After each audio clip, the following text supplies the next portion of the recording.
नमस्कार साथियों, कस्तूरी देवी कॉलेज की ऑनलाइन क्लासों में आपका हार्दिक स्वागत है।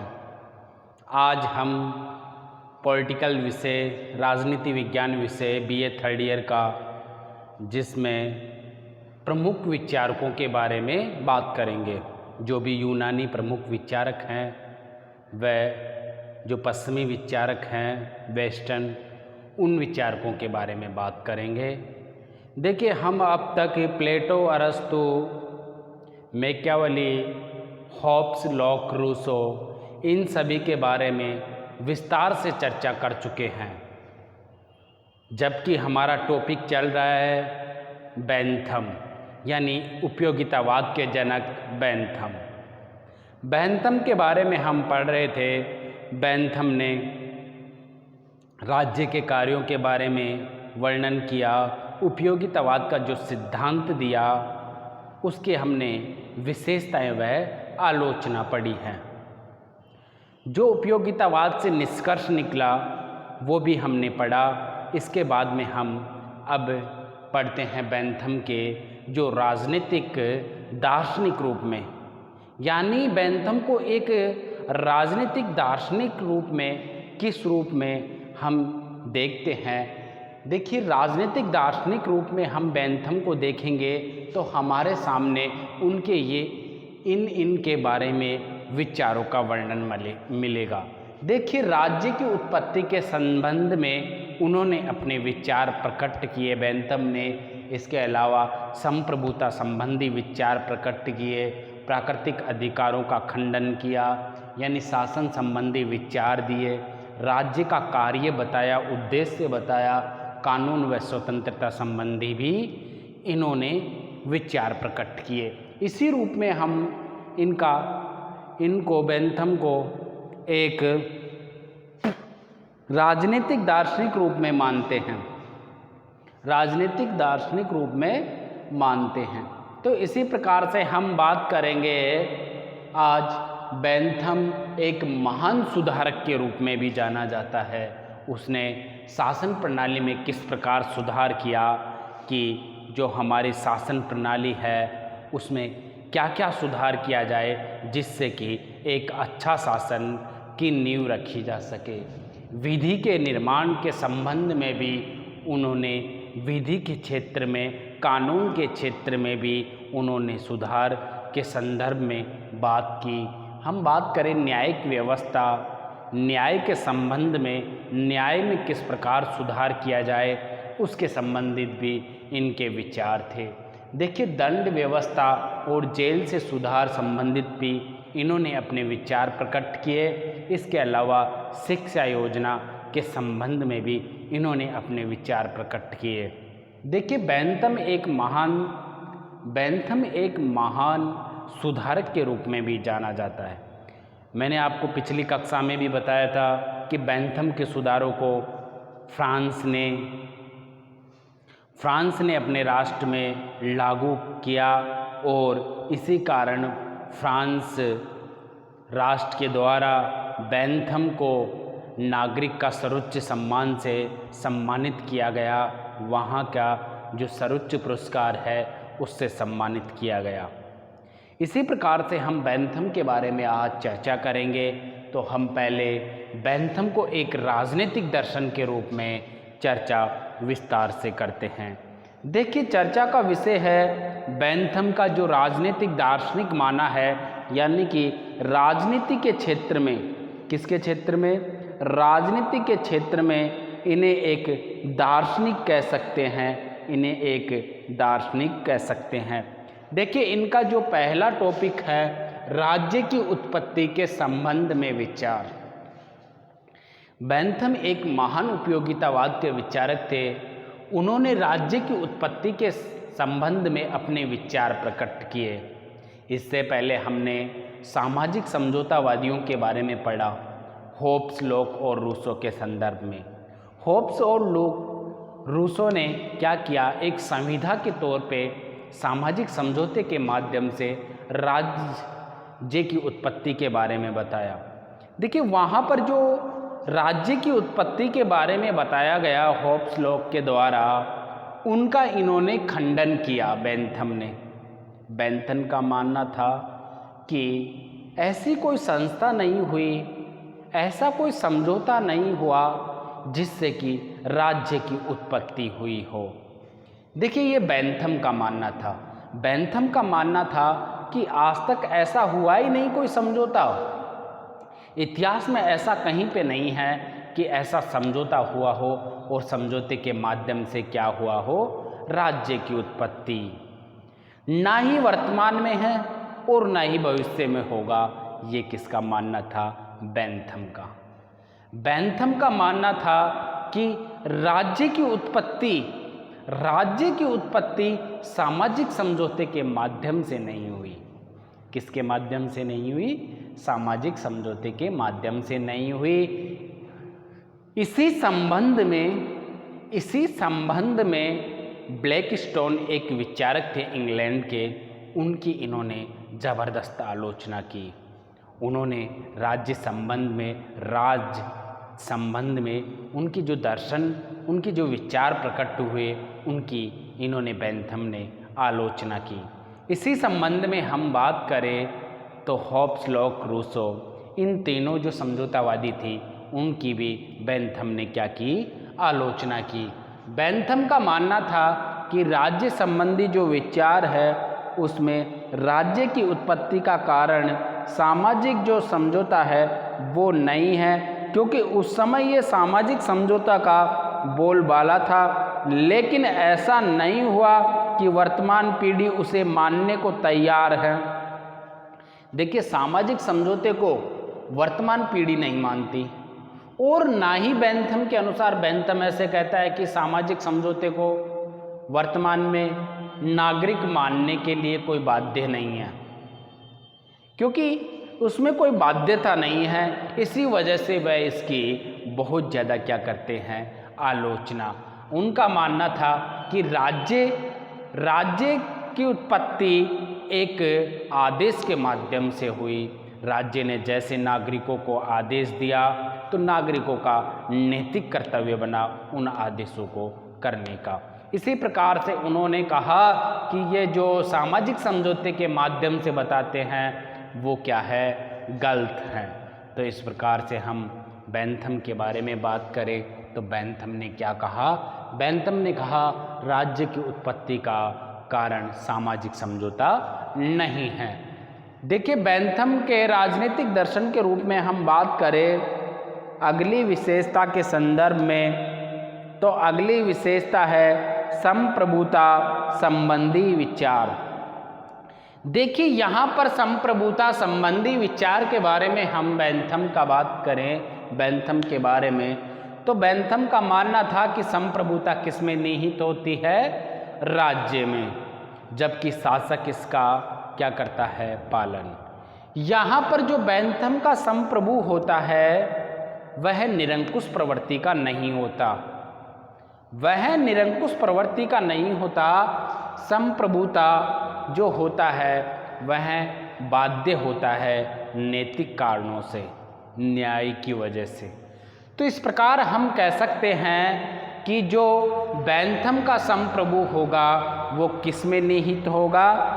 वो राज्य में निहित होगा। चूँकि कानून का आदेश होता है वह सर्वोच्च शक्ति का आदेश हो सकता है। बेंथम की धारणा थी कि राज्य का अस्तित्व तभी तक रहेगा जब तक सर्वोच्च सत्ता की आज्ञा का पालन नागरिक करेंगे। देखिए, हम बात करें संप्रभुता के संबंध में, तो बेंथम ने कहा कि नागरिकों को क्या किया जाए? नागरिकों को संप्रभुता जो शासक है, राज्य है, उसके आदेशों का, कानूनों का पालन करना चाहिए। जो भी आदेश देता हो संप्रभु राज्य, वह आदेश का पालन कौन करेगा? नागरिक करेगा। नागरिक का क्या होगा? यह एक कर्तव्य होगा। अगर मान लीजिए नागरिक के हित के विरुद्ध कोई कार्य करता है राज्य, तो उसके विरुद्ध फिर कौन जा सकता है? जनता। क्योंकि फिर राज्य का क्या रहेगा? कोई उपयोग नहीं रहेगा, क्योंकि राज्य हितकारी नहीं रहेगा तो कोई उपयोग नहीं रहेगा। इसी प्रकार संप्रभुता संबंधी विचार के बारे में बात करें तो किसको दिया है यहाँ पे बेंथम ने संप्रभुता? राज्य को। देखिए हम बात करें जो तीसरा पॉइंट है वह पॉइंट है प्राकृतिक अधिकारों का खंडन। बेंथम ने जो लोक के द्वारा प्राकृतिक अधिकार बताए गए थे, लाइफ, लिबर्टी और प्रॉपर्टी, यानी जीवन जीने का, स्वतंत्रता का और संपत्ति का, उनको बकवास बताया। उनको कहा कि ये तो बकवास है सब कुछ। क्या प्राकृतिक अधिकार प्राप्त होते हैं मनुष्य को? प्राकृतिक कोई अधिकार प्रदान करती है? नहीं। बेंथम का मानना है कि प्रकृति कभी भी अधिकारों को मान्यता नहीं दे सकती। बेंथम का मानना है कि अधिकारों को मान्यता कौन देता है? राज्य। तो अधिकारों की उत्पत्ति प्रकृति में हो ही नहीं सकती। अधिकारों की उत्पत्ति कहाँ से होगी? राज्य से होगी। राज्य ही अपने आदेश के द्वारा नागरिकों को अधिकार प्राप्त करवाता है, उपलब्ध करवाता है। तो यहाँ पर बेंथम ने कहा कि प्राकृतिक अधिकार होते ही नहीं हैं। यह तो लोक ने क्या किया? एक बकवास की है। मतलब उन्होंने प्राकृतिक अधिकारों को क्या बताया? बकवास बताया। नेचुरल राइट्स को क्या बताया? बेकार बताया। इसी प्रकार से हम बात करें प्राकृतिक अधिकारों के संदर्भ में तो बेंथम ने राजनीतिक दार्शनिक के रूप में कार्य किया कि प्राकृतिक अधिकार क्या है? बेकार है, क्योंकि अधिकारों का निर्माण कौन करता है? अधिकारों का निर्माण राज्य करता है। अधिकारों का निर्माण कौन करता है? राज्य करता है अधिकारों का निर्माण। तो प्राकृतिक अवस्था में अधिकार कहाँ से आएंगे? क्योंकि लोक का मानना था कि प्राकृतिक अवस्था में कोई राज्य नहीं होता और बिना राज्य के कोई प्राकृतिक अधिकार कैसे प्राप्त करेगा? अधिकार, राइट्स प्राप्त कैसे कर सकता है? तो बेंथम ने यहाँ पर लोक की आलोचना करते हुए प्राकृतिक अधिकारों को बकवास बताया। देखिए हमने जो 3 पढ़े इनके राजनीतिक दर्शन के रूप में। चौथा पॉइंट है शासन से संबंधी विचार। देखिए यहाँ पर शासन का कर्तव्य है कि शासन का कार्य होता है कि जनता का अधिक से अधिक हित करना, अधिकतम संख्या का अधिकतम हित करना। यही शासन का प्रमुख कार्य होता है। ये किसका मानना है? बेंथम का मानना है। बेंथम के अनुसार हम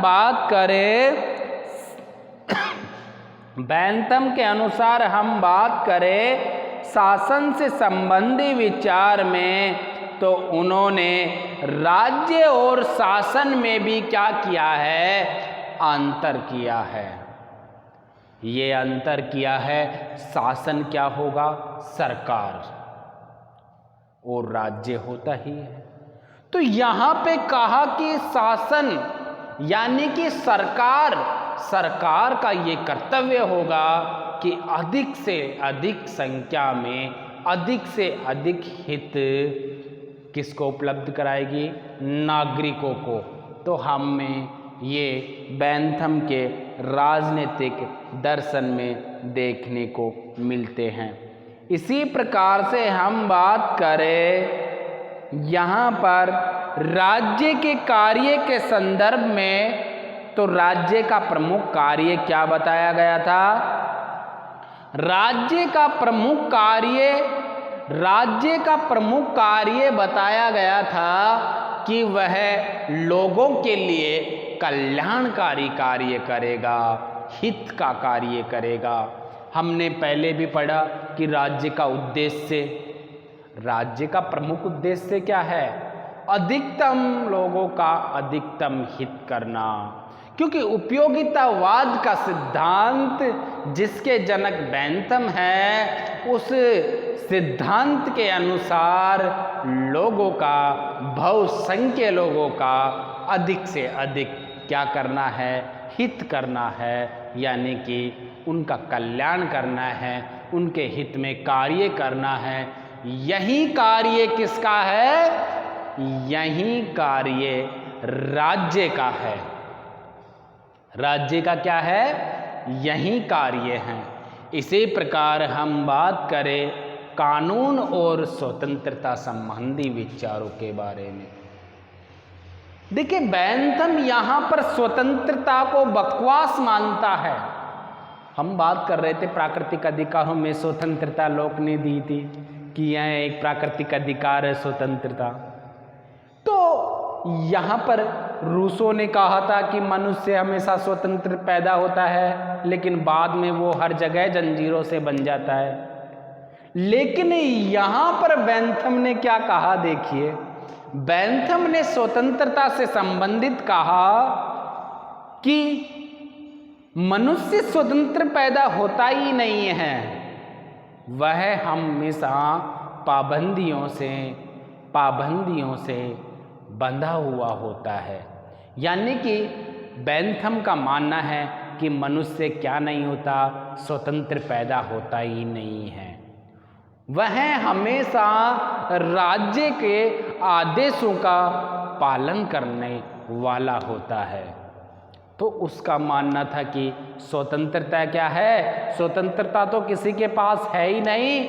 और स्वतंत्रता संबंधी विचारों में उन्होंने कहा कि बेंथम के अनुसार स्वतंत्रता प्रत्येक व्यक्ति को अगर दे दी जाए तो फिर वो राज्य नहीं रह पाएगा। क्यों? क्योंकि स्वतंत्र होगा तो वह राज्य के खिलाफ भी कार्य कर सकता है, वो अपनी मनमानी करेगा प्रत्येक व्यक्ति, तो फिर अराजकता हो जाएगी। तो बेंथम ने यहाँ स्वतंत्रता संबंधी विचार में कहा कि स्वतंत्रता प्रदान करना राज्य का कार्य होता है, लेकिन स्वतंत्रता किसी के पास वास्तविकता में होती ही नहीं है। इनका क्या मानना है? वास्तविकता में स्वतंत्रता होती ही नहीं है। इस प्रकार बेंथम के राजनीतिक दार्शनिक रूप में विचार प्रकट होते हैं। देखिए, इसी प्रकार हम बात करें कानून के संबंध में। कानून का ध्येय क्या था? कानून का उद्देश्य क्या था? बेंथम के अनुसार कानून का उद्देश्य है राज्य का कल्याण करना। राज्य में जो जनता है उसके बहुसंख्य जनता का कल्याण करना। अगर कानून हितकारी नहीं हो, कल्याणकारी नहीं हो, तो उस कानून को क्या कर देना चाहिए? समाप्त कर देना चाहिए। ये किसका मानना है? बेंथम का। बेंथम के अनुसार कानून अगर हितकारी नहीं हो तो उस कानून को समाप्त कर देना चाहिए, नवीन कानून का निर्माण करना चाहिए जो कि किसके लिए लाभदायक हो? राज्य की जनता के लिए लाभदायक हो। देखिए, इसी प्रकार से हमने यहाँ पर बेंथम को एक दार्शनिक राजनीतिक के रूप में पढ़ा। देखिए, यहाँ पे क्वेश्चन किस प्रकार आएगा? क्वेश्चन आएगा हम बेंथम को एक राजनीतिक दार्शनिक के रूप में किस प्रकार से देखते हैं? आलोचनात्मक या वर्णन कीजिए। तो इस प्रकार से क्वेश्चन आएगा, उसमें हमें इन सभी के बारे में राजनीतिक दार्शनिक जो विचार है उनके बारे में लिखना होता है। देखिए, अगर क्वेश्चन आए, इधर से भी क्वेश्चन आ सकता है, बेंथम को एक समाज सुधारक के रूप में, राजनीतिक सुधारक के रूप में, न्यायिक सुधारक के रूप में जाना जाता है। उसका वर्णनात्मक लिखिए या एक लेख लिखिए। तो यहाँ पर हम पढ़ेंगे बेंथम को एक सुधारक के रूप में। देखिए, मैंने आपको पूर्व में भी बताया था कि बेंथम एक महान सुधारक हैं, समाज सुधारक हैं। बेंथम के अनुसार बेंथम ने जो शासन प्रणालियों के बारे में बात की, शासन प्रणाली को सुधारने के बारे में बात की, विधि निर्माण के क्षेत्र में सुधार की बात की। इसके अलावा उन्होंने किसके संदर्भ में बात की? न्यायिक व्यवस्था के संदर्भ में बात की। इन सभी के बारे में उन्होंने सुधारने के संबंध में बात की। देखिए, हम बात करते हैं सबसे पहले एक राजनीतिक सुधारक के रूप में या शासन प्रणाली में सुधारक के रूप में।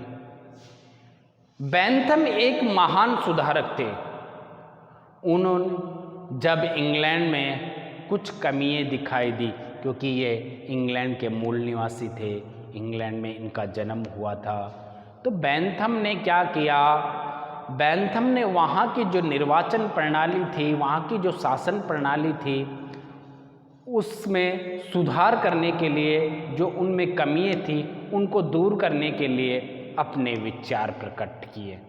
देखिए, शासन संबंधी जो विचार उन्होंने प्रकट किया, उसमें उन्होंने कहा कि जो निर्वाचन प्रणाली होनी चाहिए वह एक गुप्त मतदान के माध्यम से होनी चाहिए।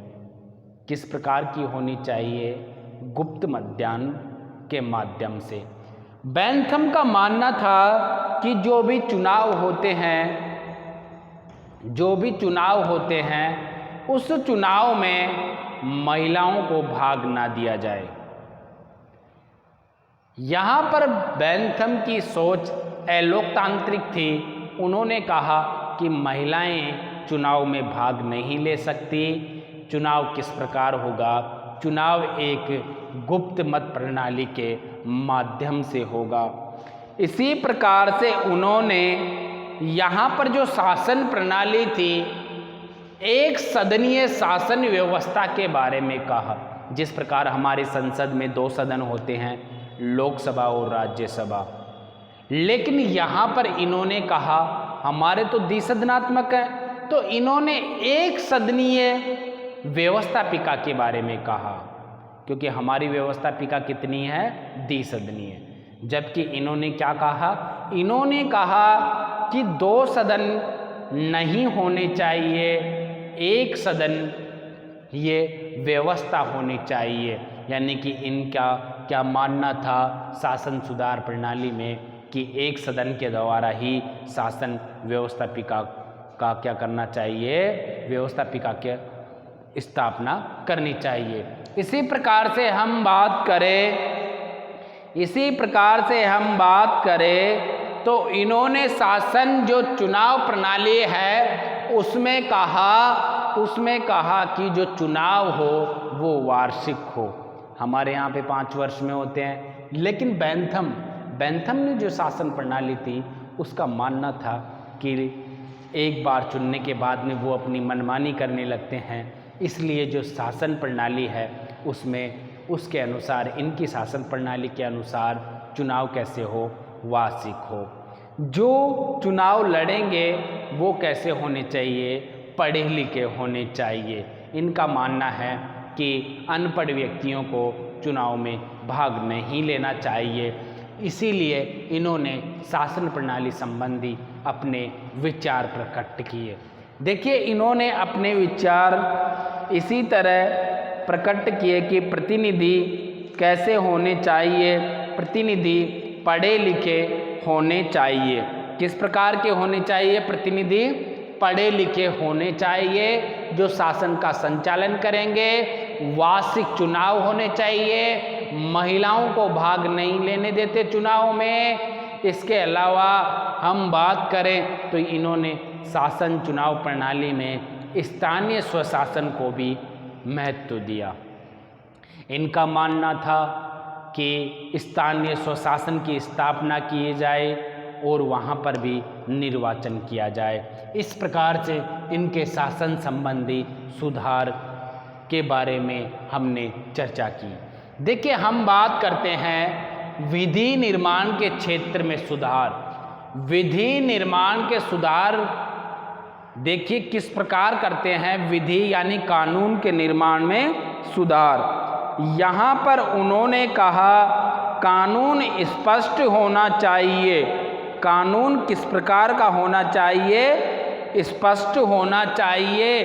यानी कि जो कानून का निर्माण करेंगे, विधि का निर्माण करेंगे, वो बिल्कुल स्पष्ट होना चाहिए। स्पष्ट होने से क्या होगा? व्यक्तियों में संदेह की दृष्टि नहीं रहेगी कि हमें क्या करना चाहिए और क्या नहीं करना चाहिए। इसी प्रकार से विधि का निर्माण भी इस बात का ध्यान रखना चाहिए विधि निर्माण करते समय ये कि वह अधिक से अधिक लोगों का कल्याण करता हो।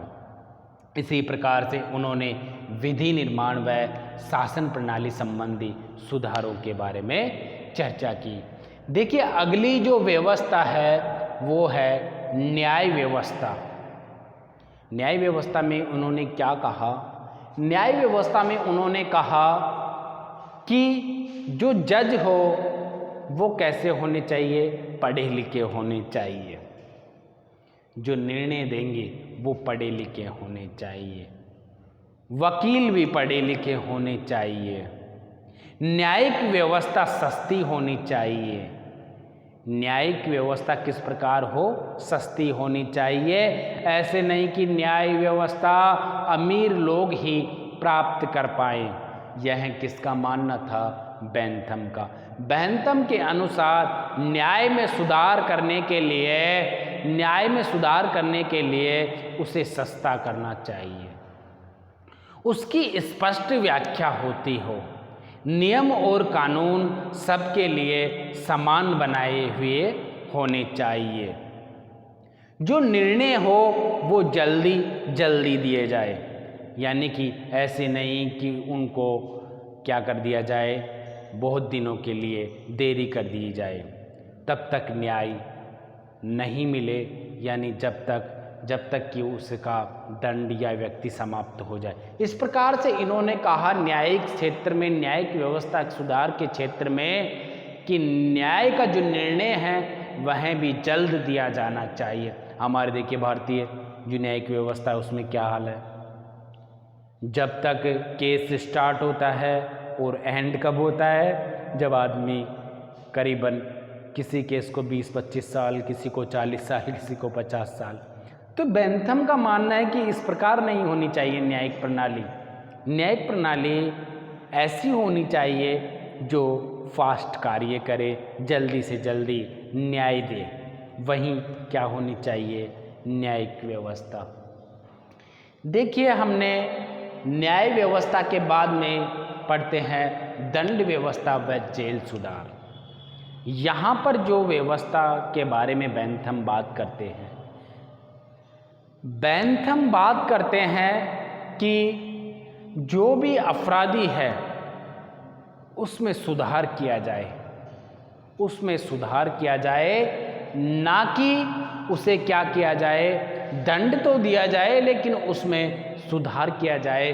उसकी शिक्षा की व्यवस्था की जाए, उसके मनोरंजन की व्यवस्था की जाए अपराधी के लिए, ताकि उसे मानसिक रूप से सुधारा जा सके।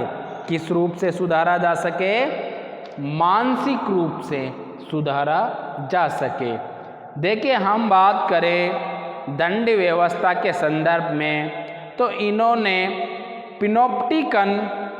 पिनोप्टिकन जेल व्यवस्था थी उसके बारे में बात की।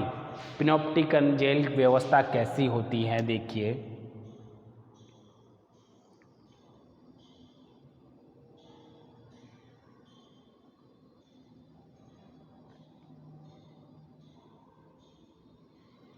देखिए, पिनोप्टिकल जो जेल व्यवस्था है वो इस प्रकार की होती है। यहाँ पर क्या होता है, एक गेट होता है। यहाँ पर जो ये साइड में तो क्या होंगे, अपराधियों के कमरे होंगे। यहाँ पर हवादार शीशे होंगे अपराधियों के लिए, ताकि उनमें सुधार हो सके।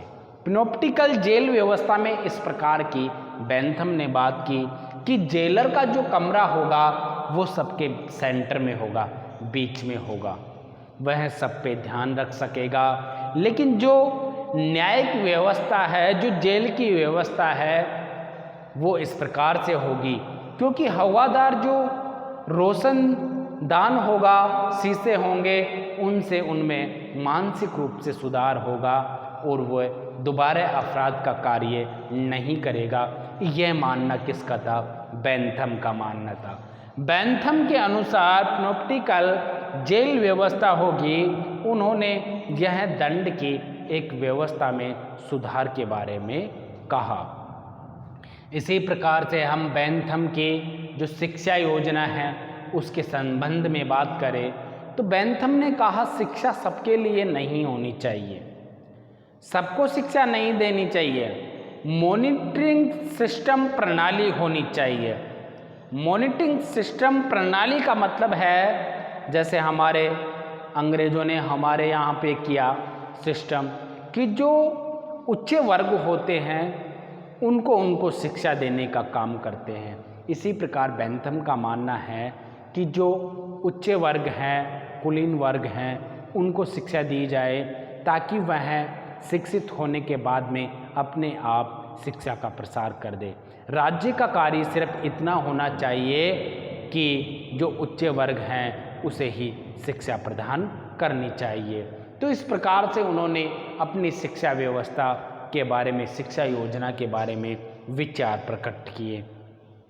देखिए, हम बेंथम के संबंध में बात करें तो बेंथम के एक महान सुधारक थे जिन्होंने यह सभी सुधारों के बारे में बात की।